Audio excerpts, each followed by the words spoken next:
पहचान बहुत लोगों से होती है, दोस्ती बहुत लोगों से होती है, लेकिन अपनाइयत बहुत कम लोगों से होती है। ये एक बहुत ही खुले दिल का इंसान है।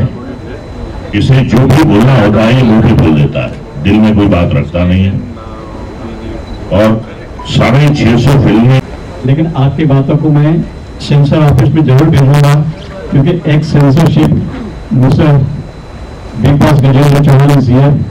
Mister Chauhan please come here. Raju साहब आपको बधाई हो। जीने की के मरने की तो हो चुकी है एक बार, आपने जो सबको डरा दिया। आज मेरे ये भी एक बहुत पुराने 30 साल दोस्तों में से एक है, ये आए, बहुत बहुत शुक्रिया। पहले से बधाई हो आपको। राजू कारिया के बारे में इतना कुछ कहा जा सकता है कि पूरी रात बीत जाएगी। राजू कारिया को मैं तब से जानता हूं जब हम लोग आरती होटल पे खड़े होकर स्ट्रगल किया करते थे। उसके पहले जब आप उसमें कॉन्टेस्ट में जीते थे, लोग फिल्म इंडस्ट्री में आके अपने लिए काम करते हैं, लेकिन राजू कारिया एक ऐसी शख्सियत है जो दूसरों के लिए काम करते हैं। और राजू कारिया ने अपने कैरियर में बहुत सारे न्यू कमर्स के कैरियर को आगे बढ़ाने में बहुत मदद की है। उनमें से मैं भी एक हूँ। कभी भी कुछ भी काम हुआ, राजू कारिया हमेशा हमारे लिए आगे बढ़ के काम किए हैं। आज इस मौके पर इतने सारे अवार्ड लेने के बाद मैं उन्हें तहे दिल से शुक्रिया अदा करता हूँ, बधाई देता हूँ और उम्मीद करता हूँ कि आने वाला समय 2018, 2019 और आने वाले जितने भी साल हैं उनको बहुत तरक्की मिले और बहुत सारे अवार्ड उनके नाम हो। मेरी शुभकामनाएं उनके साथ हैं। हमारे यार की पार्टी है, गाना है ना, आज मेरे यार की शादी है, आज मेरे यार की पार्टी है। राजू बहुत पुराना दोस्त है, दोस्त ही नहीं है, बड़ा दिल के करीब है, मेरा यार है। इसकी जो सबसे अच्छी बात मुझे लगती है, मैं पिछले 35 साल से इसे जानता हूँ, मुस्कुराता रहता है, खुश रहता है। कभी इसके चेहरे पे मैंने कोई उदासी नहीं देखी, गम नहीं देखा, टेंशन नहीं देखी। ये बहुत बड़ी बात है। अक्सर फिल्मों में आपने देखा होगा कि किसी के मरने की खबर आती है। एकता कपूर की सीरियल्स में भी आपने देखा होगा कि आदमी मर के दोबारा जिंदा हो जाता है। लेकिन राजू का एक ऐसा केस है कि इसके मरने की खबर आई और शोक सभा हुई। उस शोक सभा में मैं गया, राजू के बारे में मैंने बताया कि स्वर्गीय राजू कारिया मेरा बहुत करीबी, मेरे बहुत दिल के करीब था। और बाकायदा शोक सभा हुई, फूल माला चढ़ाई गई इनकी तस्वीर पर।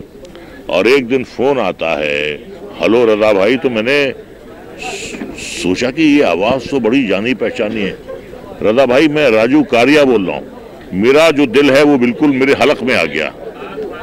मैंने कहा, राजू तू जिंदा है, राजू तू जिंदा है? कहने लगे, हाँ रजा भाई मैं जिंदा हूँ। इतनी मुझे खुशी हुई, इतनी मुझे खुशी हुई। एक ऐसी खुशी का एहसास हुआ जो पहले शायद कभी नहीं हुआ, कि जिसे हम सोच रहे थे कि एक बहुत ही हमारा दिल के करीब दोस्त, हमारा अनमोल रतन हमसे छीन लिया गया था, वो वापस आ गया है। इतना तो फिल्मों में भी नहीं होता, नहीं होता, नहीं। ये जाती जिंदगी में हुआ।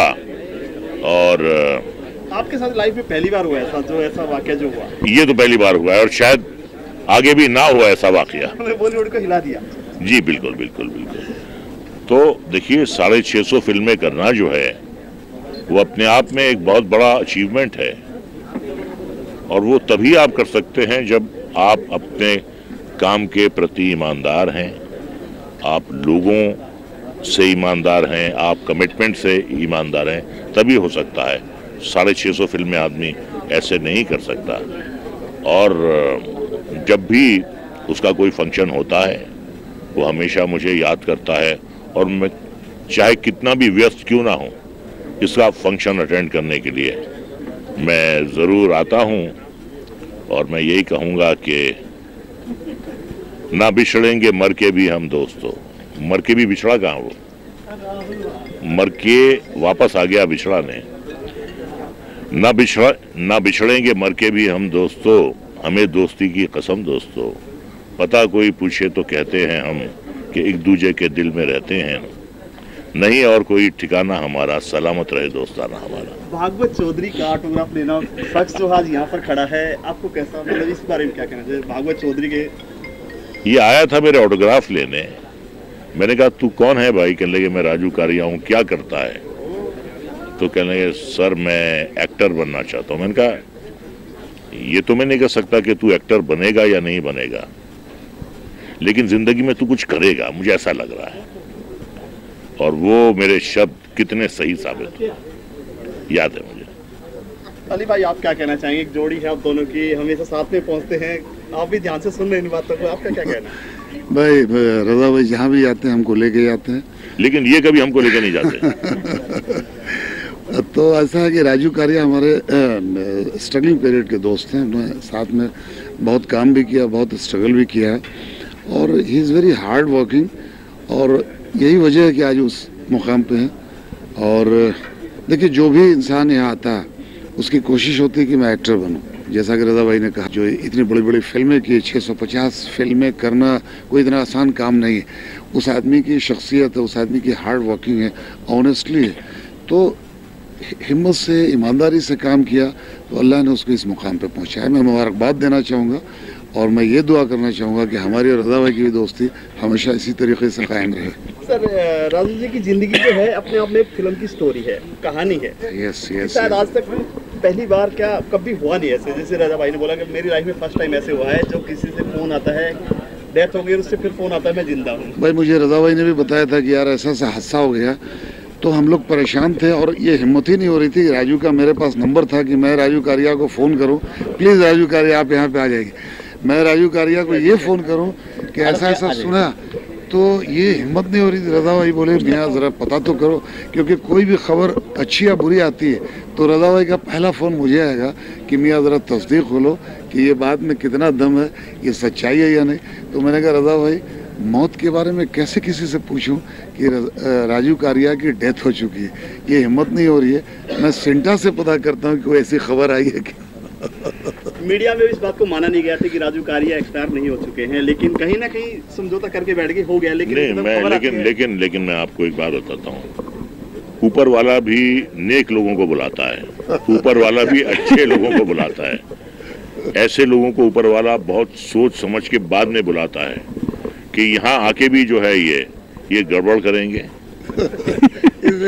ये माहौल खराब करेंगे, इसका नीचे रहना ही अच्छा है। तो ये इतना बेशर्म है, जाने का नाम नहीं ले रहा है कि ये 2 बार इसने मौत को धोखा दिया है, और ऊपर वाला भी बहुत खुश है कि भाई तू नीचे है, तू नीचे रहे, तू जरा ऊपर अभी आने का ख्याल मत कर, तेरी सारी मुरादें नीचे पूरी हो जाए। यहाँ सिर्फ मेरे दरबार में नेक लोगों की जरूरत है, तुझ जैसे लोगों की बिल्कुल जरूरत है। सर एक बात तो मैं मालूम है, दूसरे खुलासा आप कर रहे, क्या दूसरा क्या था? दूसरा ये था कि एक बार ये शूटिंग कर रहे थे सरहद, और जनरेटर जो 11,000 वोल्ट का था उस पे इनका हाथ लगा और ये चिपक गए।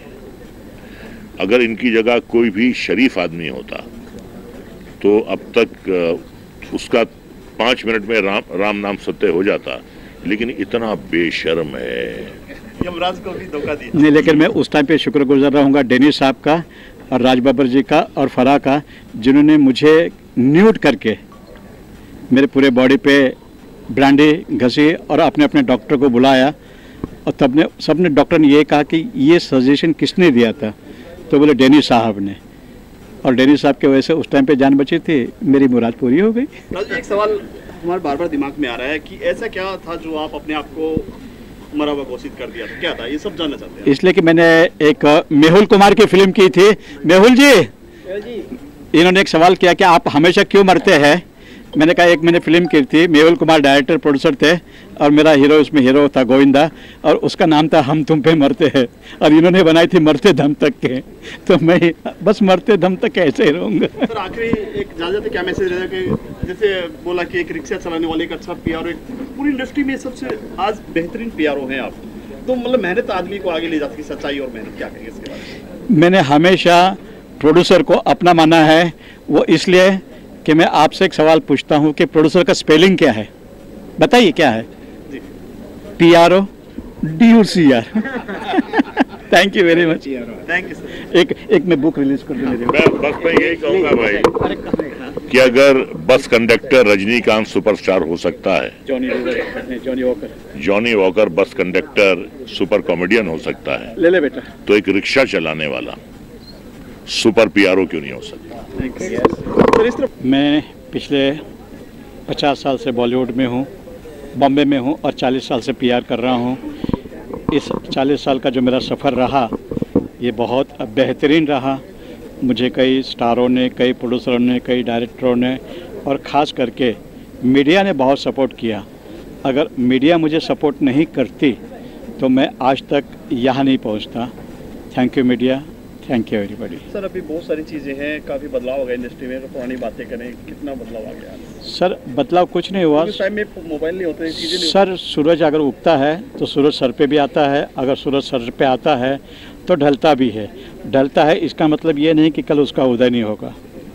यही PRO के बारे में कह सकता हूँ। क्या मैसेज देना चाहेंगे कि आगे बढ़? मैं मैसेज यही दूंगा कि मेरी बेटी हमेशा खुश रहे, मेरा दामाद ये खास मेरे प्रोग्राम के लिए ऊटी से आए हुए हैं मुझे विश करने के लिए, और मैं बहुत खुशनसीब हूँ कि भगवान ने मुझे 2 बेटे दिए हैं। उसमें से एक आपके सामने खड़ा है और ये मेरा ग्रैंडसन है। बस मैं इनकी ज़िंदगी में ही अपनी ज़िंदगी देखता हूँ और कुछ नहीं। Thank you.